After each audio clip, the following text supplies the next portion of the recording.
Good morning. Ayan. Nag-ayos na kami dahil pupunta na kami doon sa kabilang bahay. Punta na kami doon. Doon na kami mag-aayos. Kasi mamayang hapon pa yung kasal. Yung mga bata. Okay, nung mga time na to, kanya-kanya po kami nag-aayos ng aming mga sarili pero inuna ko muna si mama. Inayos ko lang yung buhok niya kasi nga hindi na siya masyadong curly kaya ang ginawa ko na lang para yung wavy-wavy lang. At meron ding naka-assign para mag-plan siya ng buhok yung gustong straight lang yung buhok. Ayaw ng mga curly, ayaw ng mga wavy-wavy na buhok. Kaya yan, merong nagpa-plan siya. At sa makeup naman po, ang gumagawa naman po nun ay yung pinsan ko si Ishi kasi hindi nga po ako marunong makeup. Kaya siya yung nag-makeup sa lahat. Tulong-tulong na po kami sa pag-aayos para madali na po kaming matapos. May mga parts sa video na hindi ko na po halos nakunan dahil nga po busy na din po ako sa pag-aayos. Ako naman po, nakapag-ayos ako ng sarili ko dito na mismo sa sasakyan habang bumabiyahe kami. Gusto ko kasi unahin ko muna yung dapat unahin bago yung sarili ko.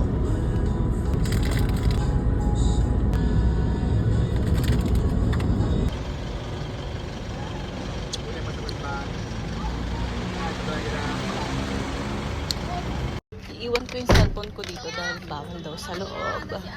Nakakabidyo ako, hindi pala. Pwede ba yung tumbler? Iwan ko muna dito Bawal, sa babe. bahay. Mamaya na lang. At nung mga time na to, tapos na po yung ceremony, kaya nagsilabasan na po kami. Pero kami po ay mauuna na dahil coding po yung sasakyan namin. Buti na lang, ang coding dito ay may oras, kaya pwede pang bumiyahe basta sa tamang oras. Gets nyo ba? Basta yun na yun. Nakalimutan ko po kasi yung tawag doon eh. Basta yun na yun. Basta kung alam nyo po yun, ayan, comment nyo na lang. Kaya medyo nagmamadali na din kami ng mga time na to dahil magpo-4 na. Dapat kasi makaalis kami ng 4 bago mag-5 kasi pag 5 bawal ka nang bumiyahe. Basta may oras yung coding dito, basta dapat hindi kami pwedeng bumiyahe 5 hanggang 7. I mean, oo, ganun na nga. Tapos pagdating naman ng 8, ayun, pwede ka nang bumiyahe ulit ng gabi, 8 PM. Coding kasi kaya mauuna kami. Oh, madali man lang. So, kasal. Ay, ang... Tapos madiretso lang kita, kuya. Ganda. Red light. Red light. Nandito na kami kaso nakalampas.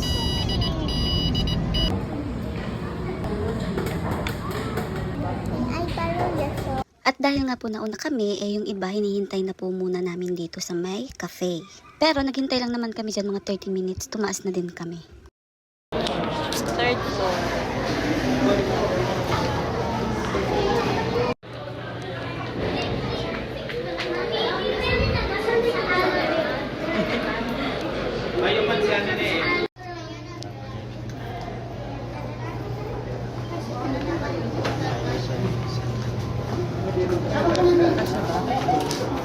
Diba? Kasha.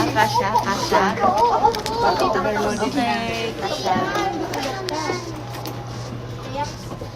Babalik. Sa elevator, sabi ko. Naiwan ka na po. Ano dyan? Dali na. Nakita ko sa po. Kasay na lang po dito. Game na. 1 each lang po. Dalawa? Ay, Dalawa ba? isa lang. 1 each po. 1 each. Ma, ano yung pangalan mo? Ay, sa group? Isa lang po. Bali isa lang. Ang daming ko table 3 kami iyo. Si Ante, hindi ka po sa ano. Saan was the bride? Yan. Hello po. Papatandat ka kayo Wala, lang. bakit talaga si Lia? Oo. May Lindo, kuha ka pangalan din. ni Lia? Bakit? Nandun ka ata, ma. Lia? Hindi, si yun? mama. Hindi. Patandaan na lang po. Parang sa'yo Ayan na lang mo. po si mother. Ayan, ma, side mo. Ito, matter mo. Ay, pasuyo na lang po yung ano.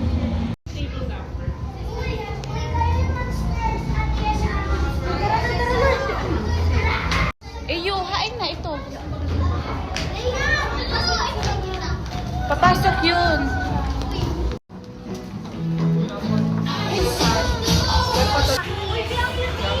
May collar kayo, oh. Huwag kayong gugulo, ha? Para bing hindi ka na bagay dyan. VIP. VIP.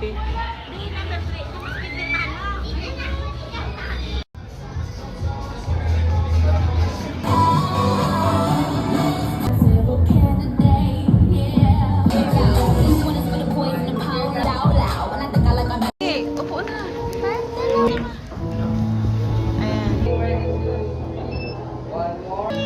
Nice, ready. Ready,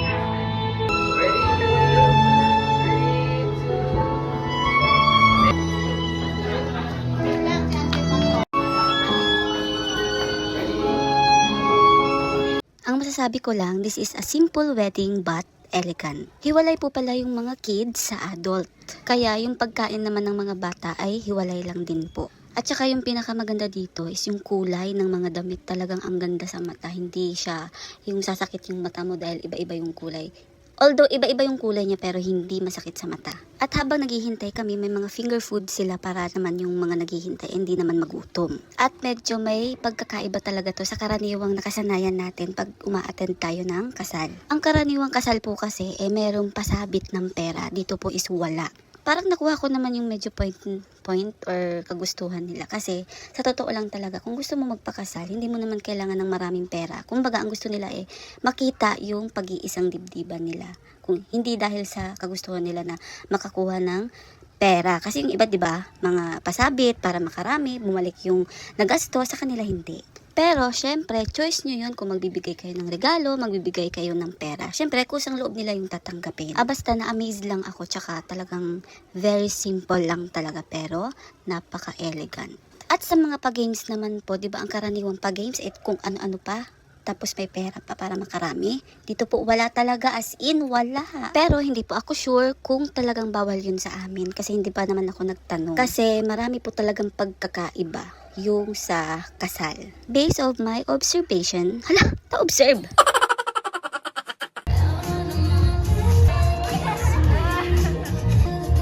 To you for the very first time as husband and wife. Let us all welcome our groom, Ryan.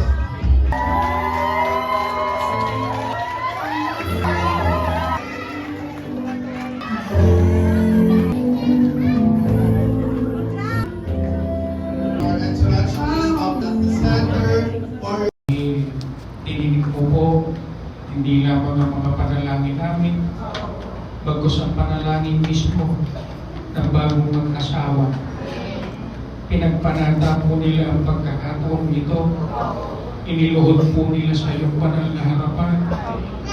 At hindi lamang po, iginawad po ito sa, hindi lamang po pinakinggan mo, Ama, bagos ipinagkaloob mo po ang kahilingan ng iyong mga lingkod. Alam po namin sa Mariante.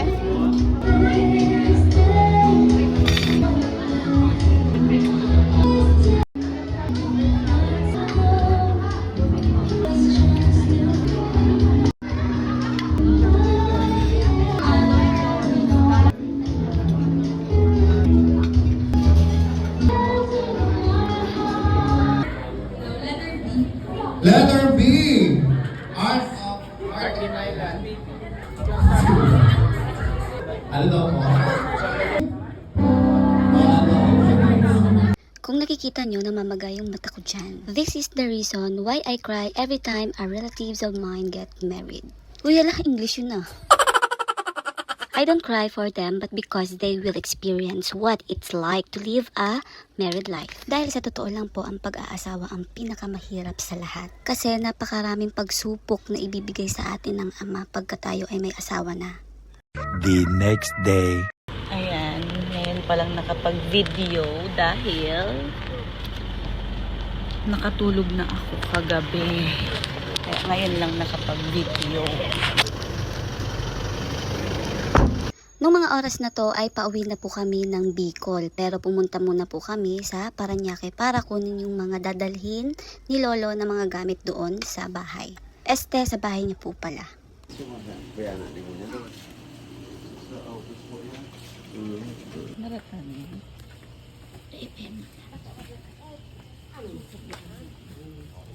Mabilis lang po yung transition, nakaalis na po kami pagkatapos lang po maikarga lahat ng mga gamit. Nag-day trip po pala kami para hindi po kami masyadong gabihin sa daan kasi mahirap pagka inumaga pa. Nung mga oras na to, hindi po ako video ng video dahil nga po natulog ako buong biyahe dahil nga po puyat. Kaya nakakuha po ako ng video dito na mismo sa may part na ng bitukang manok na tinatawag or ime. Ime or eme? Ewan. Itong part na to ay nasa Bicol na po kami, pero yung iba hindi ko na po masyadong nakunan. Kasi pagdating lang po namin sa Bicol, dito sa amin, talagang pagdating lang natulog na po kami agad.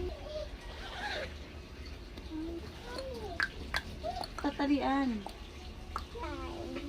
Talikod, talikod. Dito, dyan. Ay, ano ba kang... Iya.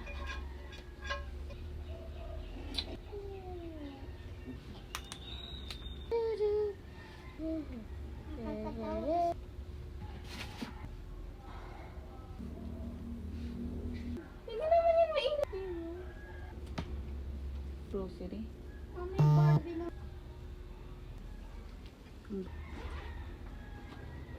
Iba ba fish man? Walang tubig na. Natulog po pala kami sa Lupit na dahil gabi na din kami nang makarating dito sa Bicol. Kaya sabi ni Mama, sa Lupit na kami matulog.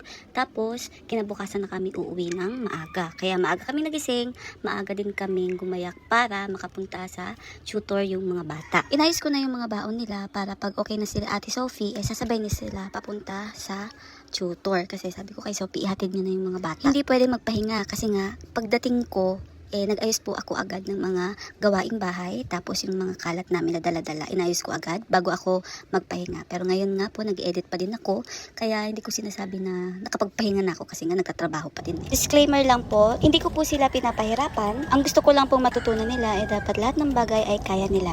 At pagkaalis ng mga bata, pinagpatuloy ko na po yung paglalaba ko. Dahil ilang araw din po kaming nawala, kaya natambakan ako ng labahan. Pagkatapos ko nito, saka ako magpapahinga dahil mahirap magpahinga pagka madumi yung bahay. Huwag nyo nang pansinin yung mga paniki sa likod, ganyan talaga pag puro babae. So, yan ang naman for today's video. Hinalo ko na kasi yung ganap namin sa Manila, tapos yung ganap namin ngayon dito sa Bicol pagdating. Kaya hanggang dito na lang. Bye!